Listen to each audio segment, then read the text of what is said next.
you've got the power to make a change. If something is frustrating or upsetting you, or you see it happening to other people, even, like, you've got the power to do something about it, because if it isn't for students, then architecture and education doesn't exist. Hi, I'm Roxana and welcome to Drawing Rocks. Today we're going to discuss with Maia, who's an architecture graduate from the UK and a former member of the Architecture Society committee at her university. And generally an advocate for positive change and a very wonderful person. Hi, Maia. Oh, hi, Roxana. Thanks for having me. And hi to everyone at Drawing Rocks in Romania. Yeah, thank you. How are you? How have you been? Yeah, I'm good, thank you. And trying to keep positive and motivated at this strange time, but mostly getting there and trying to stay engaged in terms of like what's going on in architecture and education as well. But yeah. I guess the first question would be looking back at your education and your time spent in university. What's the first thing that comes to mind? I don't know what it's like in Romania, but our system is very structured, and you have sort of time in university, time out of university, and time back in university, and the whole process, which has been quite a big part of my life so far, I would look at it as a space where I've grown and where I've accumulated a lot of skills and knowledge and understanding, and it's more now, it's not just something that I've studied, but it's something that I live, and a whole way of looking at the world, really. Yeah, it's an experience. Yeah. Yeah. Yeah. And was it fairly positive then? It became a lot more positive. My initial experience wasn't that positive. I actually took some time out to do other things, which actually fed back into making my overall experience a lot better. But when I finished that first stage of education, I was quite disillusioned with the whole thing. But then coming back to it, having learned other things and then applied those, I had a much more positive experience. Rather than feeling disillusioned and frustrated and angry with it, I feel a bit more hopeful now. Yeah, that's really good. Yeah, I think it's useful to know as well the fact that you have other options as well, not just starting uni and doing 6 years in one go and then finishing and feeling a bit, I don't know, hopeless and scared. Yeah. I know that you have the experience of 2 universities in the UK, and you've been a member of the Architecture Society committee at your Part 2 university, but have you been involved during Part 1 as well? I wasn't, no. I was too busy partying, I think. Okay. I'm not sure that's good advice though. No, it's not. But the reason that I got involved at Part 2 was that I didn't really see much happening with this stuff at Part 1, and I kind of felt like we didn't really have the power to make any changes, and there wasn't much student organising, whereas seeing the opportunity to do that at Part 2, I decided to get involved rather than just to feel sort of disillusioned by it. So do you feel that as an independent student you don't have a lot of power to change things, but having this architecture society, you basically have people supporting change? Definitely, and it helps to be around other people, because sometimes it's quite easy to feel a bit isolated in it and frustrated that you feel like you're the only person who might feel a certain way. But if you get together with as part of a group which has a certain structure, you discuss things, and even though you might not all feel exactly the same, you realize that there are alignments in terms of how you're thinking, and you do have the power to do something about it, rather than feeling like just one person who's frustrated, basically. As a community, basically.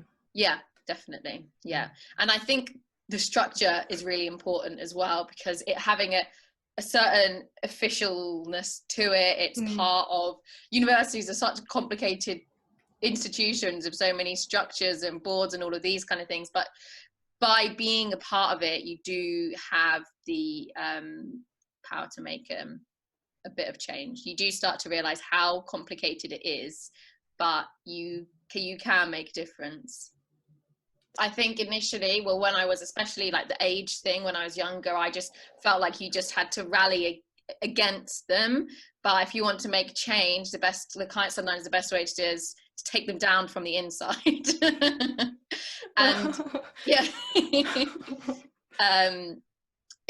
it helps. And what's important is you can't just complain about things. You have to have a dialogue, you have to have a relationship, and you have to offer proactive actions, because I think, you know, it's easy to forget, but universities don't exist without their students. And if students are concerned about something, they want to see change, it's up to you to make it happen, and it's up to you to let them know. Because I think once you start talking to the staff and getting to know them a bit, they really care, and they care what students think, and they want to make it work for you. But if you don't tell them, then they're not going to know. If we just sort of moan about it to each other, there's no way that they know how we feel and what we could do to make a change. Because it's good and well letting them know that we're not happy about things, but if we don't suggest ways that they can be changed and offer to be proactive in making those changes, then it's not in their interest to do anything. Definitely, yeah. And yeah, I think that's one purpose of this architecture society, to basically collect that feedback and then take it to the right persons. Yeah, that's it. And it's how you have to be careful how you present it as well, because it's easy to forget that staff members of the university and tutors don't care. Like, they're human as well, and they really care about what they do. And if you just complain to them, you run the risk of upsetting them in a way. So you have to take feedback, kind of interpret it, and then present it in a certain way, and present it with solutions that aren't going to upset or alienate any of the staff, unless it is very serious. But that would be a sort of different avenue, I would say. Definitely, yeah. What would you say are the top 5 most pressing issues in universities in the UK at the moment? For architecture students, I feel like I can only really, talk about that. I'd say probably the top and most immediate one would be the issue of stress and mental health for students, which is something which is gaining a lot of more traction and attention, but that's like an immediate sort of everyday problem. Another one I would say would be more long term in a sort of having hope, because architecture being a vocational thing, we're in a way that the structure works, you're made to think that it's about getting a job. And if there's certain things that mean that, like now, for instance, when we're in a pandemic and recession, that getting a job isn't as easy, that you're failing. But it's, I think, looking at it in that we're learning really valuable skills that can be applied to so many different avenues and situations, and are really important in terms of how we look at the world, how we approach problem solving, that it's really valuable. It's not just about getting a job as an architect. So having that long-term hope, I'd say, is important for students, especially now, because it might look quite unhopeful for them. And another issue I think with architectural education is sometimes, for students to be able to see themselves within it. So this was a particular issue that we came up against quite a lot in terms of the certain type of architects, and architecture is quite narrow that we get exposed to at university. So students from different backgrounds, be that sort of class or ethnicity, that they don't, if you can't see yourself, then what can motivate you? So it's the sort of exposure to different types of architects and architecture in education, and in terms of who's put in, who's given platforms. And financial is another big one, but that's something that it's not necessarily something that as a student society we could really deal with that much. But relates to the issue of architectural education in the UK becoming ever more kind of exclusive and undiverse. If the more expensive it becomes, the less accessible it is to more people. And yeah, I think that's. So these are also some of the issues that you identified during your time as a committee member in the Architecture Society. Was this all from written feedback or discussions with students? Yes, that's a really important question. We had various different avenues of sort of getting this information in terms of how we wanted to act for students, what their issues were.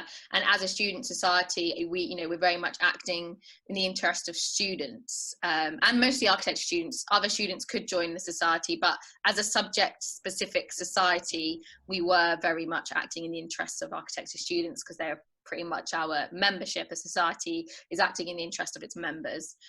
So probably the initial way that we got this information was from the previous committee. So the committee changed every year, and the previous committee handed over to the new committee, and that's probably one of the most important aspects, is because you don't want to start anew each time, kind of how, I don't know, politics or something works, but you're trying to gain momentum and keep building something on what other people have built of. So with this sort of handover document, they would write down what they thought the most pressing issues were that they'd experienced through their year on the committee, and their own experiences and sort of actions that they had taken, but there's always so much more that you wanted to do. So they would sort of suggest things that they wanted to do but not been able to in terms of action. So we had that.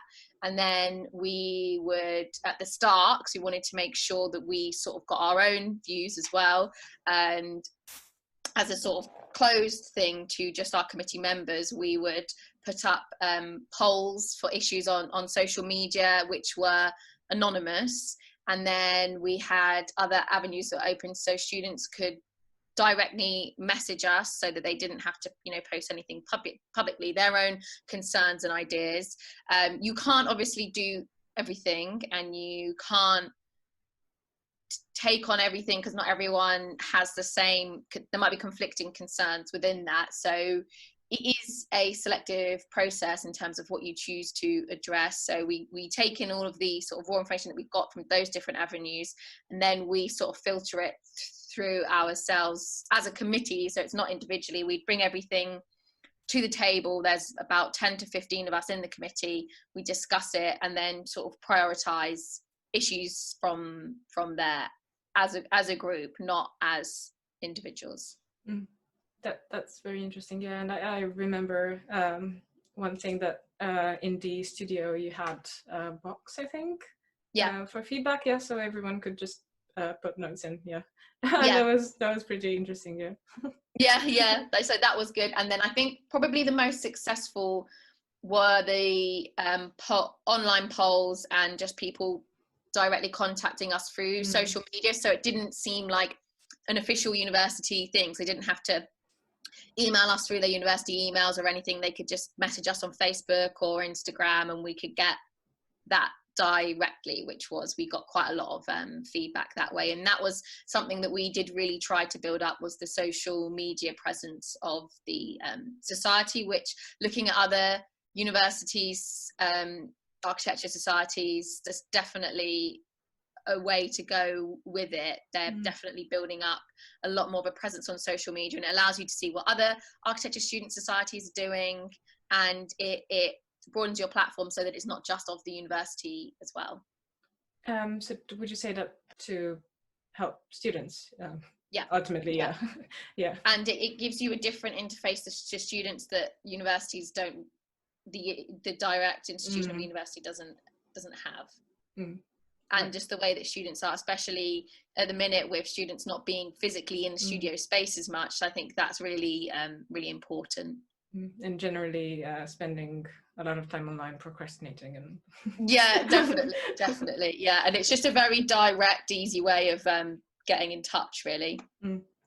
How did things go from the moment you were collecting the feedback? You said that you were discussing the issues in the committee, and then what opportunities did you have to take these to the staff? To the staff, yeah. So we would have weekly meetings. We also, so our committee was, it's a social society as well. So we are organising purely social events. We are trying to expand on what is slightly missing in architectural education in terms of sort of more subject-specific events.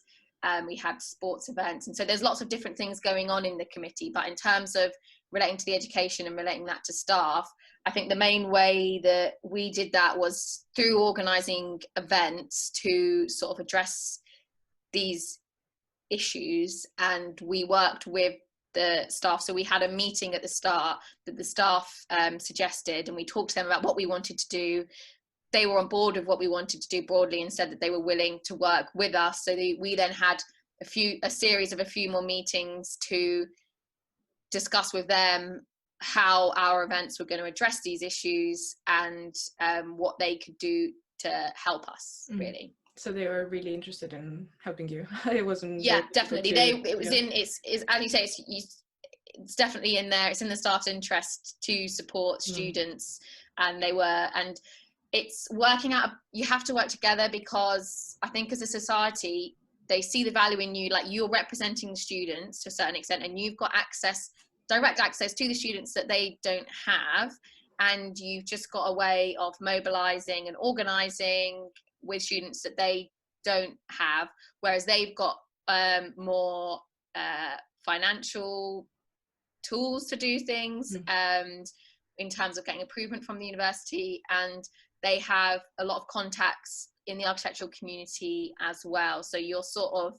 playing off what your strengths are against the other to work together a bit. But we, from the outset, because it's a problem that's happened in the past, we needed to make sure that the staff didn't take over what we were doing. So we were very clear from the start that we didn't tell them exactly what all the issues were, because it wasn't that kind of forum, but we said, these are the things that we want to do because we're trying to sort of make a change, and it's what we're doing for the students. Whereas in previous years, the committee had really sort of fallen in terms of its impact, because the staff just kind of took over what was happening because they had the contacts of people to get in. Right. Okay.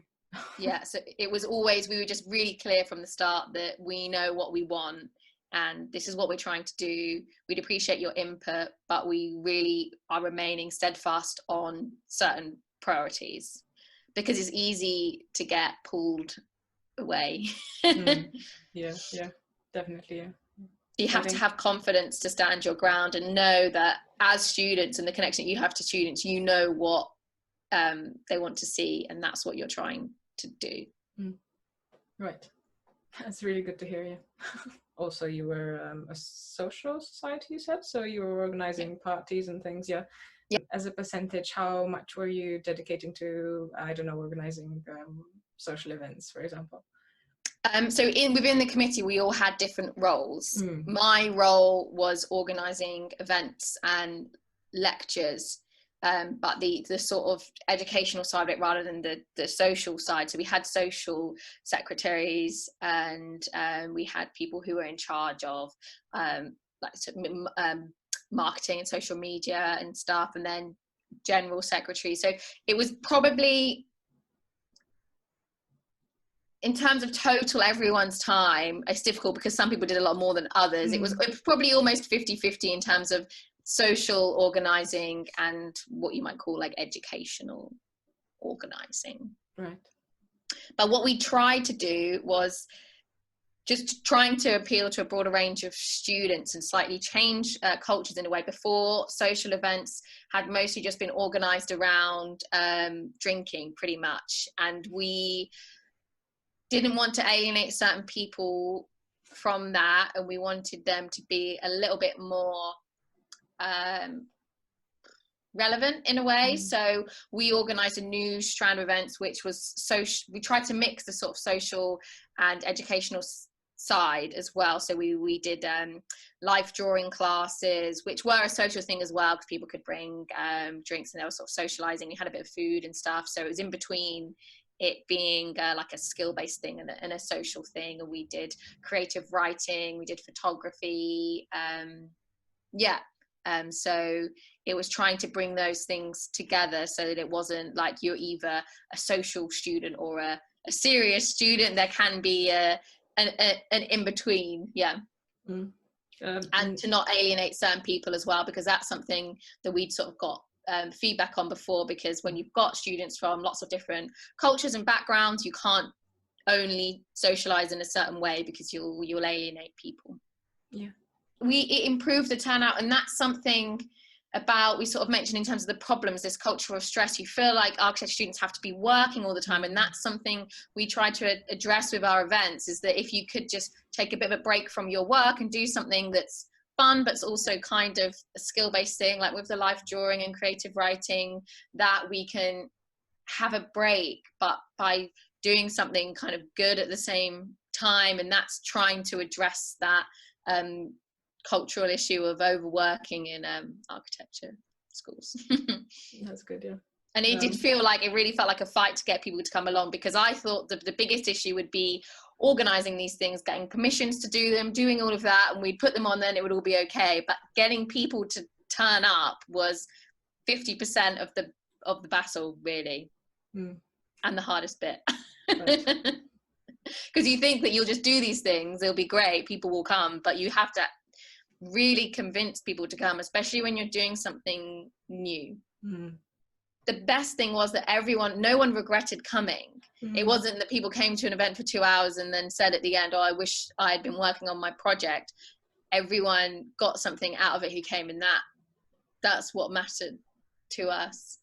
That's good. As an architecture student studying while you were also part of the committee, I've noticed some good changes to do with tutors' attitudes regarding deadlines. I know you talked a lot about including more women from architecture in the curriculum. And I think those are really, really good changes. And I was just wondering if you had to fight a lot to get those done, did you have the full support of the tutors as well?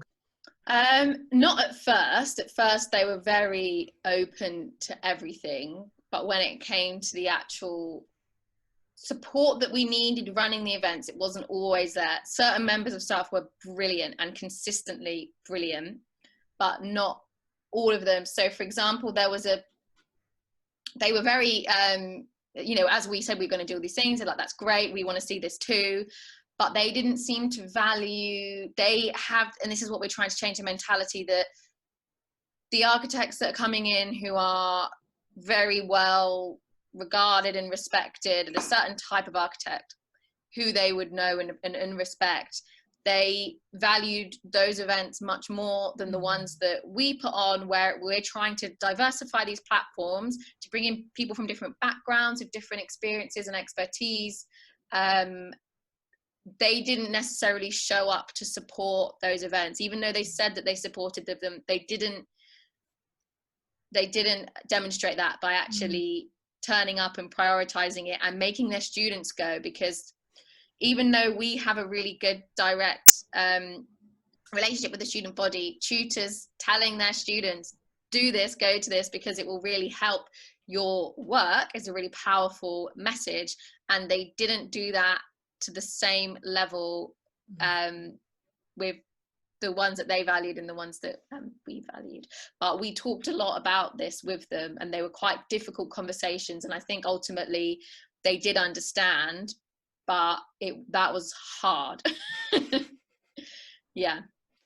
At least you got it done in the end, so that's really good, I hope yeah. So, and hopefully that just continues to improve. But it was I think making them understand from our point of view that even if they say they support us, if they don't show up, it doesn't really mean much.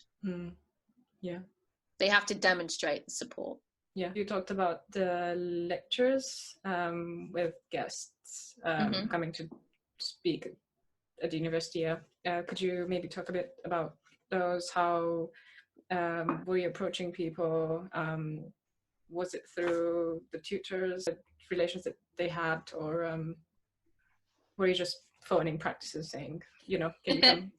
Can you come? So it was a bit of both, really. And at the beginning, so these meetings, initial meetings that we had with the department, really important, because we sort of put together various spreadsheets and things of things that we wanted to see, people we were interested in, and they gave us the contacts of people that they could approach. But we didn't want to have it just one way or the other, and we didn't want to leave it up to them, because they just choose their friends to come, basically. So we got them to let us know who these people were, and then we sort of selected it based on that. And it was probably 50-50 in terms of well-regarded architects that they knew, and then people that we were interested in. That I just emailed people, and everyone said yes. No one actually turned us down. So it was great. And we wanted to get different groups, and not just architects, not just a certain type of architect. So we had like a local housing cooperative who were they're not architects, they're just people that had designed the first sort of eco housing in the UK, and they lived in this community, and we got them in to talk about how they'd organized it and made it all happen. And that was really interesting, and they wanted a relationship with the university, so they were really open to coming. There was a group called Black Females in Architecture who I just approached and asked them to come in, because I'd seen things that they were doing in within sort of architectural criticism, mostly in London. So I don't know if it's the same in Romania, but things are quite regional here. Certain things only seem to happen in London, and it doesn't spread out. So we wanted to try and bring some of that energy and change up to the Midlands. But yeah, I just contacted people via email, and then I think we knew it would have been harder. These were groups who are proactive and are interested in engaging with students. So they're going to be quite receptive. But other certain practices, I don't know, you sometimes feel a bit intimidated to approach them.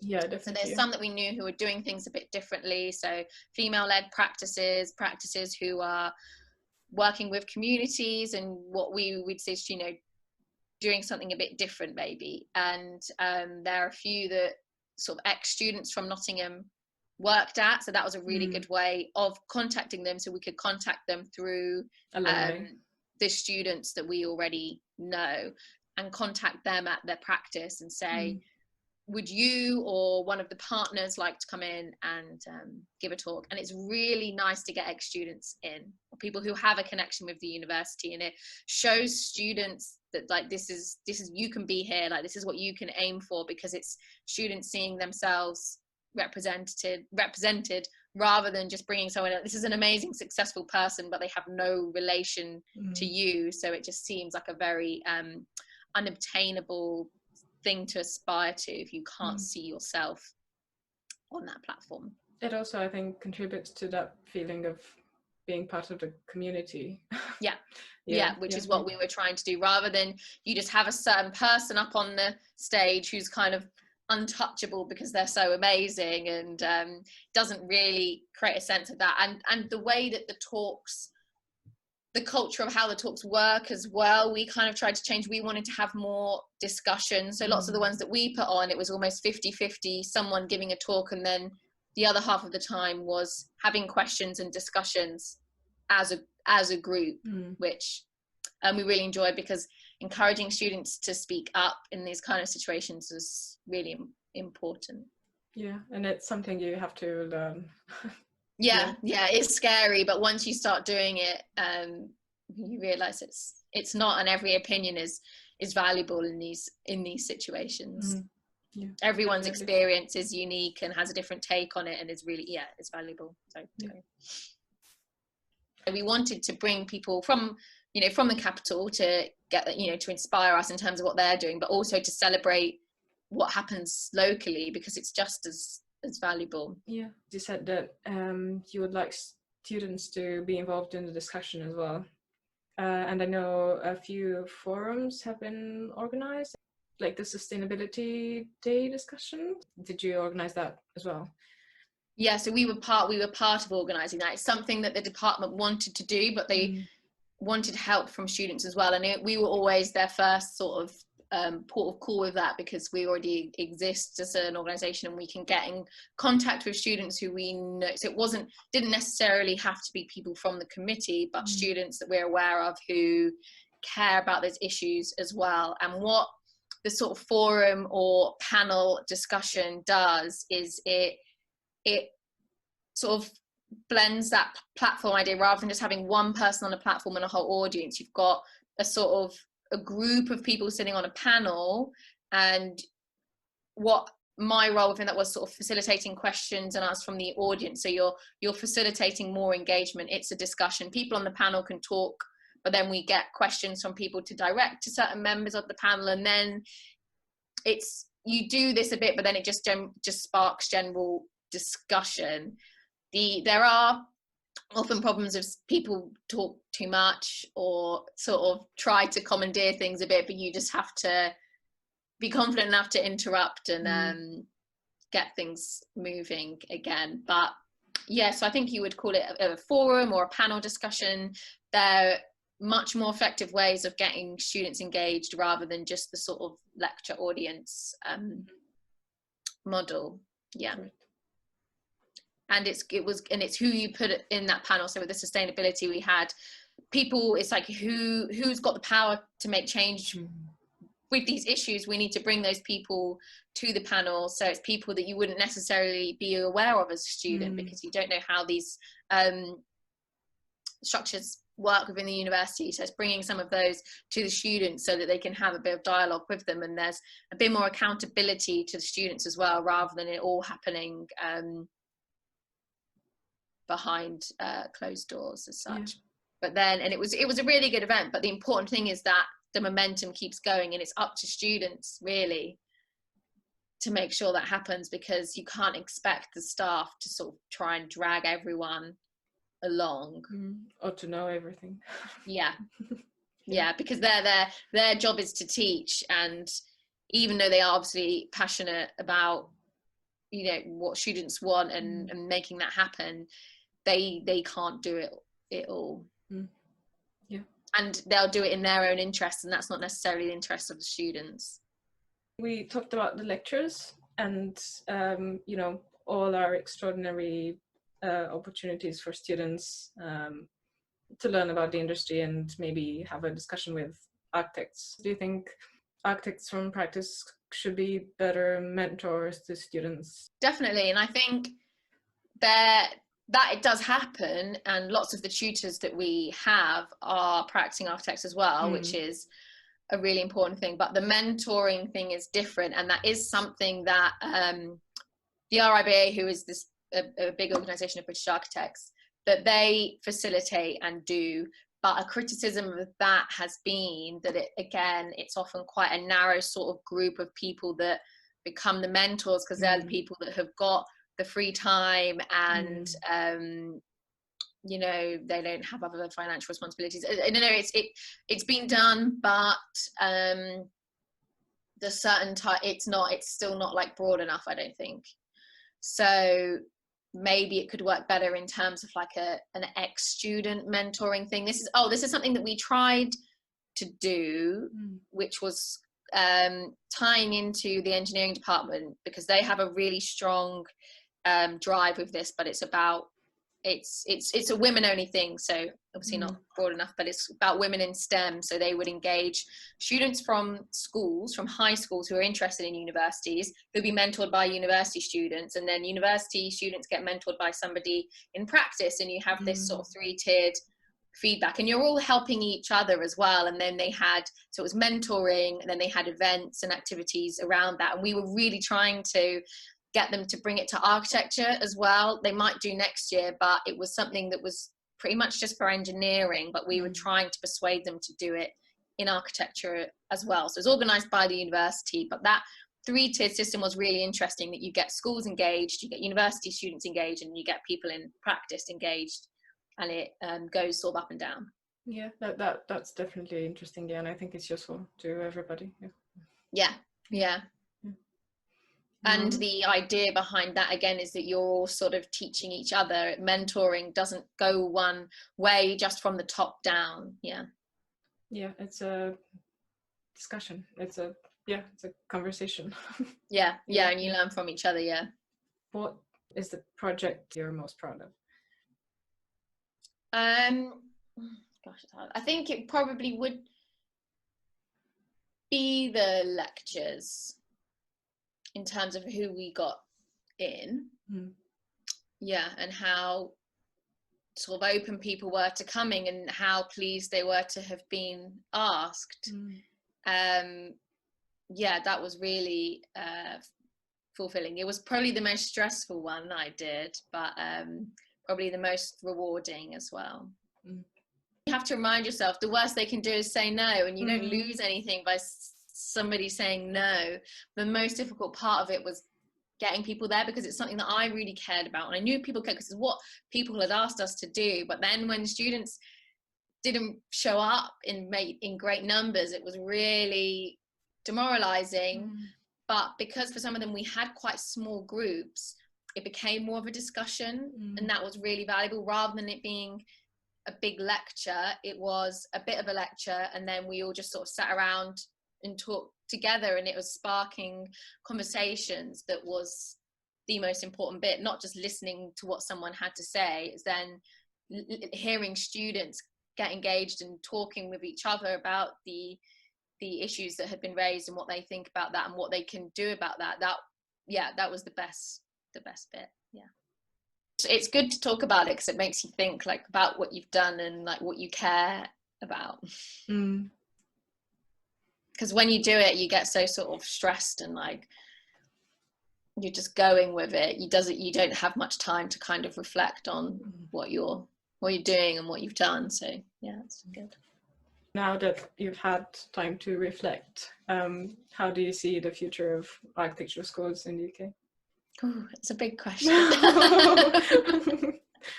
I see them, and I think what we're starting to see is that architecture schools are realising, well, they probably have before, I'm sure this isn't anything new, but that architecture isn't just about churning students out ready to work in practices.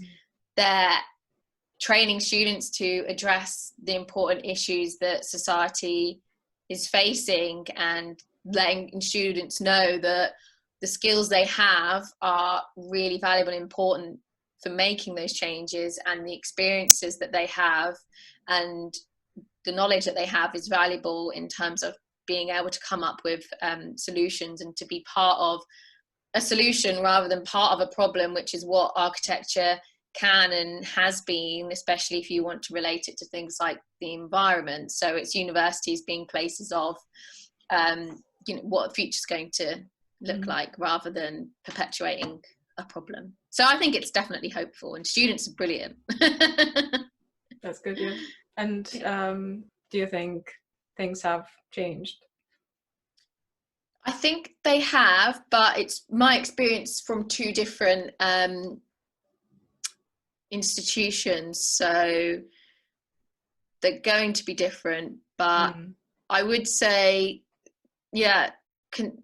broad things that have changed across both would be gaining respect for students' mental health is definitely changing, and that's really positive. And I'd say that that was the main thing, and I think that's happening across the board, and that's really important. That's really good. Yeah. And I know that there are opportunities for students to seek help within the university. And I can't remember what happened in my first and second year, but I wasn't aware of. I'm sure it was there, but I just wasn't aware of it. And that's something again that I wasn't necessarily involved. I can't take any credit for that, but the committee really tried to promote what those avenues are that you can go down, what support is there, bringing in people from industry to talk about it, bringing in people from the university to talk about it, because there is, within these massive institutions of universities, there is a lot of support. It's just finding it and knowing that it's there and being comfortable to seek help is the biggest thing, but it is there. And I didn't know that at all when I was starting out, I felt very on my own with that. Yeah. So I'm not sure if back home they actually have platforms to, you know, to help students struggling, but I think, you know, if they do and students are not aware of it, they should definitely do something about it. Yeah. Because here, I don't know if there's something similar back home for you, but there's an organization called the Architects Benevolent Society who was set up to support architects in practice who, for whatever difficulties, needed some extra support, be that like financial, emotional, but now they're extending it to universities as well. So they will come into universities and talk to students and let them know where they can access help, and that there is a group, because as a profession, it's like you have to be strong and stand on your own 2 feet and you deal with all of this stress all the time, but it's bringing that conversation and letting students know that it's okay to ask for help, and that like where to get it. And it's good that is coming from industry as well. That's really important for students to see. Well, I think I would just sort of finish by saying that to any like students anywhere, like you've got the power to make a change. If something is frustrating or upsetting you, or you see it happening to other people, even, like, you've got the power to do something about it, because if it isn't for students, then architecture and education doesn't exist. So it's up to you to do something, and you can.